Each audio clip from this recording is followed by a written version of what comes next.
Picture this.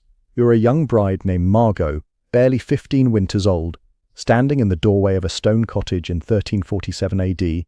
As your new husband Henrik approaches your marriage bed, the rushes beneath your bare feet crackle with each nervous step. Candlelight flickers across his weathered face.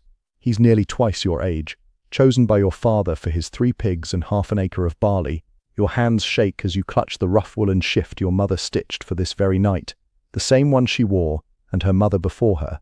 Through the thin walls you can hear his friends outside, drunk on ale, shouting crude encouragements and beating pots with wooden spoons. They won't leave until they hear proof of consummation. Your breath comes in short gasps as Henrik's calloused fingers reach for the leather cord at your throat, and you wonder if your mother's whispered warnings about wifely duties could possibly prepare you for what's about to happen in this cramped, smoky room that smells of wet wool and unwashed bodies. This is not a love story. This is the reality of medieval intimacy, a world where sexual practices were shaped by superstition, religious terror, and survival instincts that would seem utterly foreign to our modern understanding of romance and desire. Before diving into these forgotten stories of survival and suffering, if you enjoy learning about the hidden truths of history, consider hitting that like button and subscribing for more content like this. And please comment below to let me know where you're listening from. I find it incredible that we're exploring these ancient stories together from different parts of the world, connected across time and space by our shared curiosity about the past. The medieval bedroom was a battlefield where bodies became political territories, where the church's doctrine clashed with pagan traditions, and where the most intimate moments of human life were governed by rules so bizarre and restrictive that they would make a modern person's skin crawl. These weren't just personal choices, they were matters of eternal salvation, family honor, and literally life and death. Let me take you back to Margot's world, where the concept of marital rape didn't exist because wives were property, where menstrual blood was considered so dangerous it could kill crops, and where the wrong sexual position could damn your soul to hell for eternity. In medieval Europe, the marriage bed was never truly private. The community, the church, and ancient superstitions all had a stake in what happened between husband and wife. When Margot married Henrik in that autumn of 1347 AD, their union wasn't celebrated with champagne and dancing. It was a business transaction sealed with bodily fluids, witnessed by neighbors who had every right to demand proof of consummation. The wedding night ritual began long before the couple touched. First came the bedding ceremony, where the wedding guests would literally drag the bride and groom to their chamber, undress them while singing bawdy songs, and then stand outside the door listening for the sounds that would confirm the marriage was legally binding. Henrik's friends wouldn't leave until they heard Margot's cries of pain, proof that her hymen had been broken and the marriage consummated. But here's where medieval intimacy gets truly bizarre. The church taught that even married couples could commit mortal sins in their own beds. Saint Jerome, writing in the 4th century AD, declared that a man who loves his wife too ardently is an adulterer. The church fathers believed that excessive pleasure, even within marriage, was a corruption of the soul.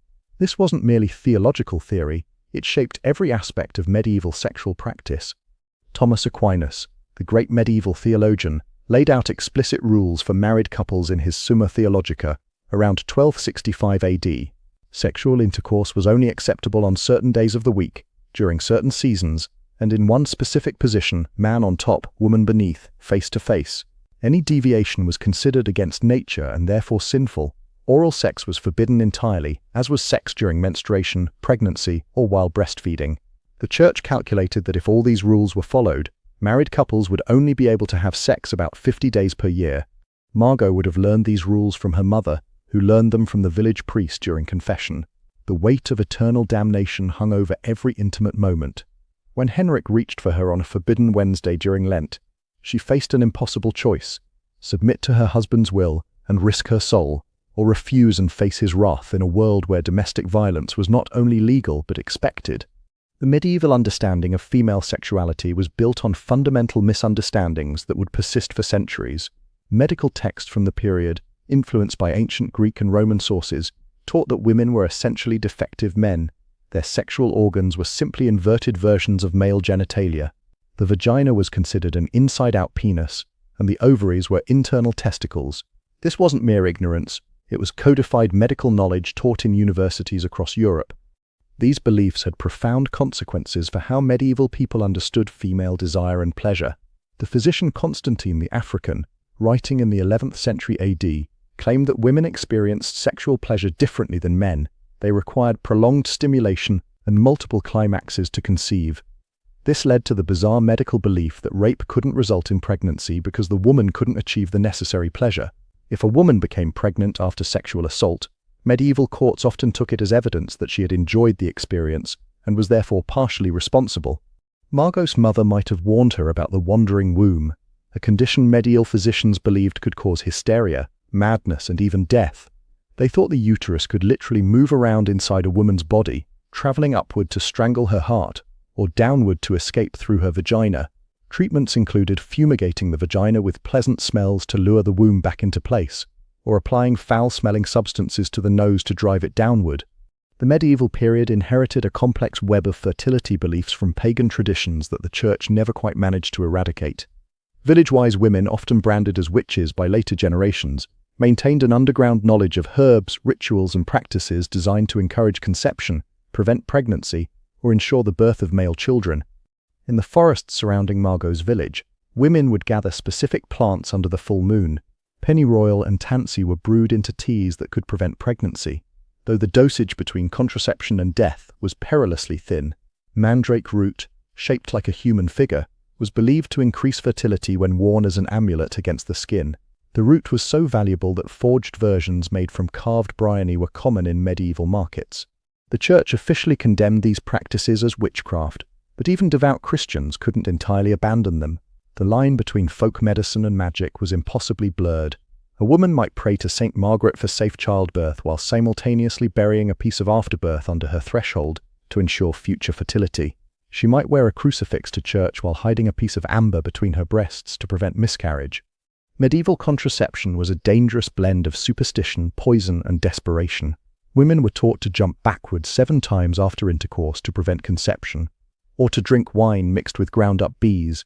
More dangerous were the potions made from mercury, lead, and other toxic substances that often killed the woman along with any potential pregnancy. The consequences of unwanted pregnancy were severe. In a world without reliable contraception, women faced the constant threat of death in childbirth. Maternal mortality rates were staggering. 1 in 3 women died during or shortly after delivery. For unmarried women, pregnancy often meant social destruction, exile, or death. The practice of infanticide, while officially condemned, was widely understood as a desperate woman's last resort. Medieval marriage negotiations were conducted like military campaigns, with bodies as the primary battlefield. When Margot's father arranged her marriage to Henrik, her virginity was literally her dowry, more valuable than any gold or livestock he could offer. The hymen became a currency of honor, traded between families as proof of their daughter's purity and their own reputation. The wedding night wasn't just about consummation, it was about public verification of the bride's virginity. The bloodied sheets would be displayed to the assembled crowd as proof that the marriage was legitimate. If no blood appeared, the bride could be returned to her family in disgrace, branded as a whore, or even killed for fraud. The pressure on young brides was enormous. Some would secretly prick their fingers or hide chicken blood to fake the evidence their new families demanded. But medieval medicine's understanding of virginity was hopelessly flawed. They believed that the hymen was a solid membrane that completely blocked the vaginal opening, rather than the partial flexible tissue it actually is. They thought that its absence was absolute proof of sexual activity, when in fact it can be torn by horseback riding, heavy lifting, or simply natural variation in anatomy. The Church's doctrine of consummation created its own bizarre practices. A marriage wasn't considered legally binding until sexual intercourse had occurred, which meant that proving or disproving consummation became a matter of legal inquiry. Church courts would examine both husband and wife, interviewing them separately about intimate details of their wedding night. They would inspect the woman's body for signs of penetration and question neighbors about what they had heard through the walls. Medieval sexual positions were strictly regulated by church doctrine, but the reality was far more complex. The missionary position wasn't just preferred, it was the only position that wouldn't damn your soul to hell. The church taught that any position that put the woman on top was against nature because it violated the natural order of male dominance. Rear entry was considered bestial, linking human sexuality to animal mating practices. Yet medieval literature hints at a more complex reality. The fabliaux, bawdy comic tales popular in medieval France, describe sexual encounters that would have scandalized the church authorities. These stories, often told by traveling minstrels in taverns and market squares, reveal a shadow world where couples experimented with forbidden practices despite the threat of eternal damnation. The French poet Andreas Capellanus, writing around 1184 AD, described elaborate courtship rituals that included detailed instructions for sexual positions and techniques. His work suggests that at least among the nobility, there was a sophisticated understanding of sexual pleasure that went far beyond the Church's restrictive teachings. However, these practices were dangerous secrets. Discovery could mean excommunication, exile, or death. Medieval people lived in terror of sexual demons that were believed to prey on humans during their most vulnerable moments. The succubus and incubus were not merely folklore, they were accepted medical and theological facts. Church authorities taught that these demons could take human form to seduce men and women, stealing their life force through sexual intercourse. The succubus, a female demon who seduced men, was blamed for nocturnal emissions, sexual dreams, and any sexual thoughts that occurred outside of marriage. Medieval theologians developed elaborate theories about how these demons operated. They believed that a demon could first take female form to collect semen from a man, then transform into male form to impregnate a woman with the stolen seed. Any child born from such a union was believed to be cursed or demonic. The incubus posed an even greater threat to medieval women. These male demons were said to be physically stronger than humans and capable of overpowering their victims. Women who reported sexual dreams or experiences they couldn't explain were often accused of consorting with demons. The line between victim and witch was terrifyingly thin. Sleep paralysis, now understood as a neurological phenomenon, was interpreted as demonic sexual assault. Men and women who woke unable to move, often with the sensation of pressure on their chest, were believed to be under demonic attack. The Church prescribed elaborate rituals of exorcism and purification, but many suspected victims were burned as witches instead. The medieval understanding of menstruation was rooted in terror and superstition that would persist for centuries. Menstrual blood was believed to be poison, so toxic that it could kill crops, sour wine, and cause men to lose their virility. The Roman naturalist Pliny the Elder, whose works were still studied in medieval universities, claimed that menstrual blood could drive dogs mad and cause knives to lose their sharpness. Women during their monthly cycles were considered dangerous pollutants, who must be isolated from normal society. They couldn't enter churches, prepare food, or touch sacred objects. In many villages, menstruating women were required to live in special huts outside the community until their bleeding stopped. The Church taught that menstruation was God's punishment for Eve's original sin, making every monthly cycle a reminder of feminine shame. The lack of understanding about menstruation created bizarre medical practices. Physicians believed that menstrual blood that wasn't properly expelled from the body would accumulate and poison the woman from within. They prescribed bloodletting, purging, and other dangerous treatments to balance the female humors. Some doctors recommended sexual intercourse as a cure for menstrual disorders, believing that male seed could neutralize the toxic effects of menstrual blood. Medieval women developed their own secret knowledge about managing their cycles. They used moss, cloth rags, and sheepskin as primitive menstrual protection. They tracked their cycles by lunar phases and developed herbal remedies to ease cramps and regulate their flow. This knowledge was passed down through generations of women, carefully hidden from male physicians and church authorities who might condemn it as witchcraft. The medieval period saw the rise of elaborate theories about sexual compatibility based on astrological signs, bodily humors, and physical characteristics. Medieval physicians believed that sexual pleasure and fertility depended on the proper balance of hot and cold, wet and dry humors in both partners. A hot husband might be incompatible with a cold wife, leading to sexual dysfunction and infertility. Physical examination of potential spouses was common among wealthy families. Physicians would examine the bride's body for signs of her sexual temperament. Wide hips indicated fertility, while narrow hips suggested barrenness. The groom's penis size and shape were analyzed for compatibility with his intended bride. These examinations were conducted with the same clinical detachment used for examining livestock. The church authorities developed their own theories about sexual compatibility based on spiritual rather than physical characteristics. They taught that couples who were too closely related, either by blood or spiritual kinship, would be cursed with sexual dysfunction and monstrous children.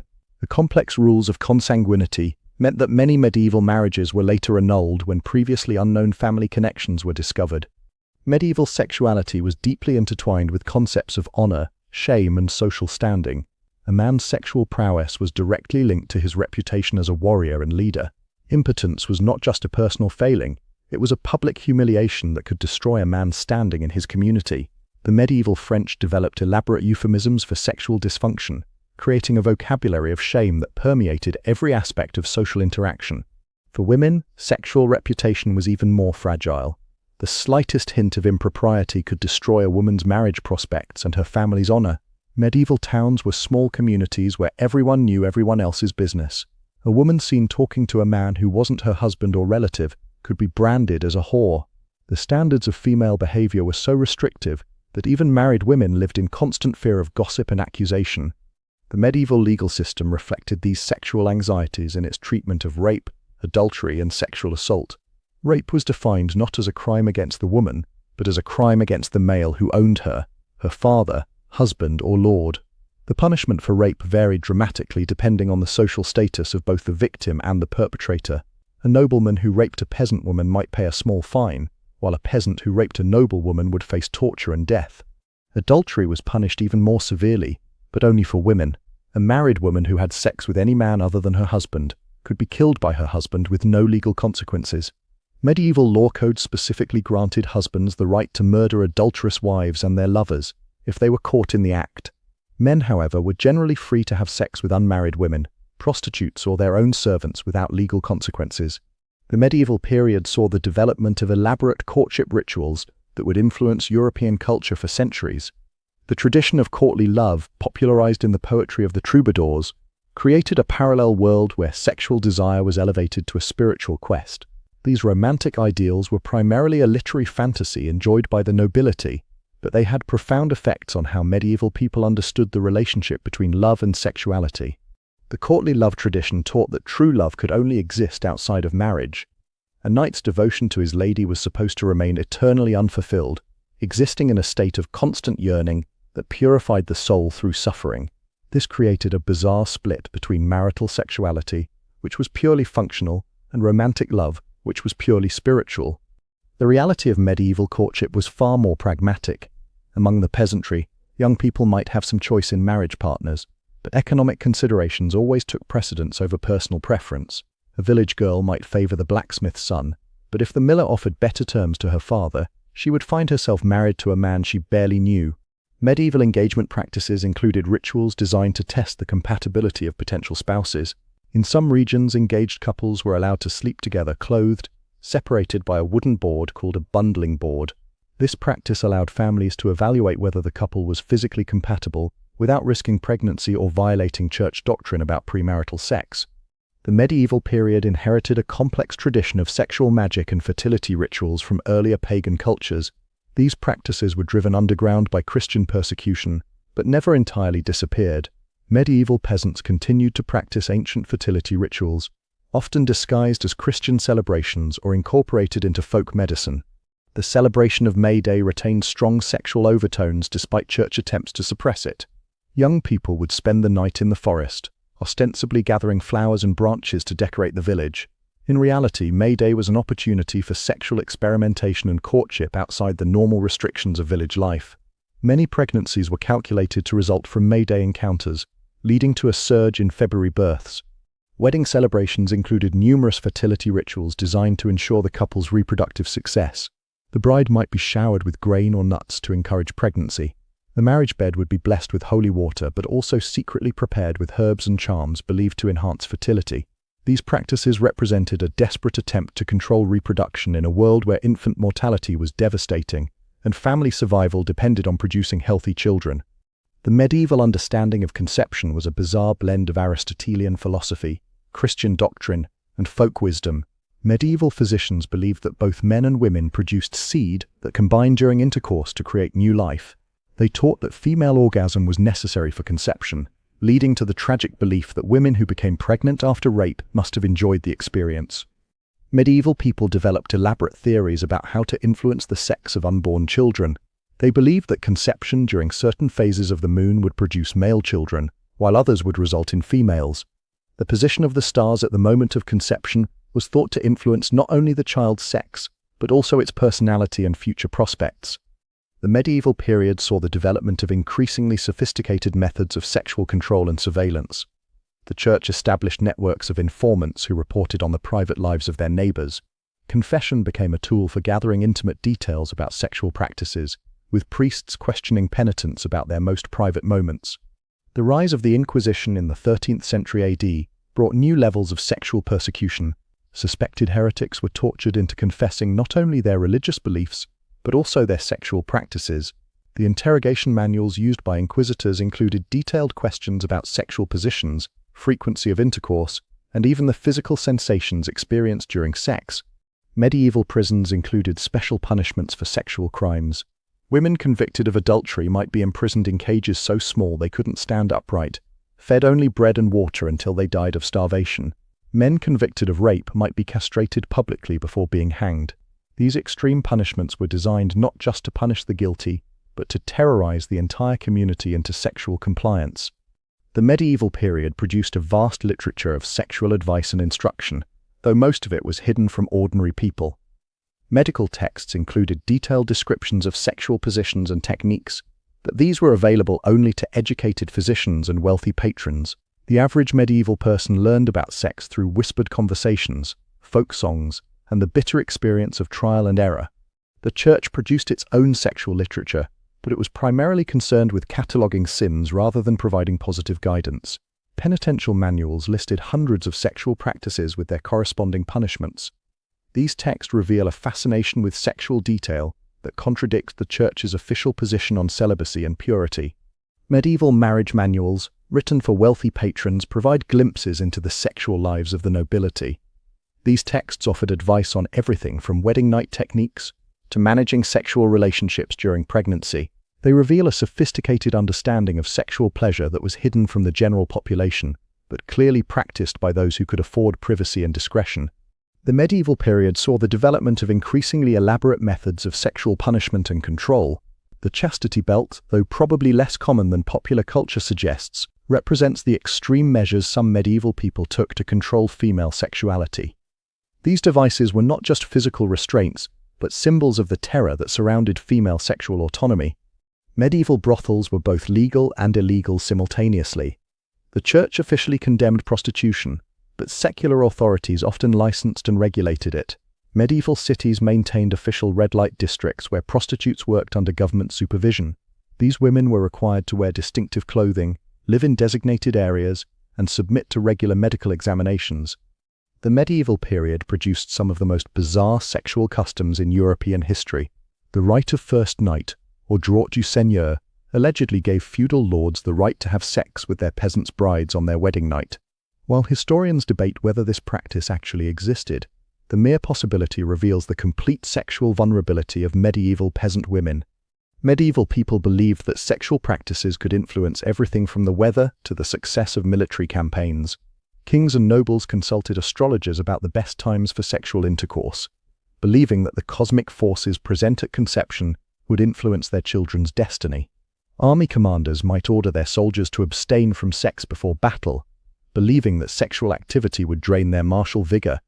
The medieval period saw the development of increasingly sophisticated methods of sexual surveillance and control. Village communities developed elaborate systems of social pressure, designed to regulate sexual behavior. Young people were rarely allowed to be alone together, and married couples were expected to conduct their intimate lives according to community standards. The medieval understanding of sexual pleasure was deeply influenced by religious teachings about the nature of the soul and the body. The Church taught that sexual pleasure was a trap set by the devil to lead humans away from spiritual contemplation. Even within marriage, excessive enjoyment of sexual intercourse was considered a sin that could damn the soul to hell. Medieval people developed elaborate techniques for managing sexual desire and controlling their bodies. Fasting, cold baths, and physical mortification were used to suppress sexual urges. Young people were taught to avoid situations that might lead to sexual arousal, including certain foods, music, and forms of entertainment. The medieval period produced a vast underground culture of sexual transgression and rebellion. Despite the Church's attempts to control human sexuality, medieval people found ways to express their desires and pursue pleasure. This shadow world of sexual rebellion existed alongside the official culture of repression and control. Medieval sexuality was shaped by practical considerations that modern people rarely consider. The lack of privacy in medieval homes meant that sexual intercourse often occurred in spaces shared with children, servants, and extended family members. The sounds and smells of sexual activity were part of daily life in ways that would shock modern sensibilities. The medieval period saw the development of increasingly complex relationships between sexuality and social class. The sexual privileges of the nobility were part of their broader pattern of social domination. Lords and ladies had access to private chambers, exotic foods, and leisure time that allowed them to explore sexual pleasure in ways that were impossible for peasants. Medieval marriage was ultimately about survival rather than love or sexual satisfaction. In a world where life expectancy was short and infant mortality was high, the primary purpose of marriage was to produce children who could carry on the family name and work the land. Sexual pleasure was a secondary consideration at best, and often seen as a dangerous distraction from more important concerns. The medieval period produced some of the most restrictive sexual customs in European history, but it also saw the development of sophisticated forms of sexual resistance and rebellion. Medieval people found ways to pursue pleasure and express their desires despite the overwhelming social pressure to conform to religious and social expectations.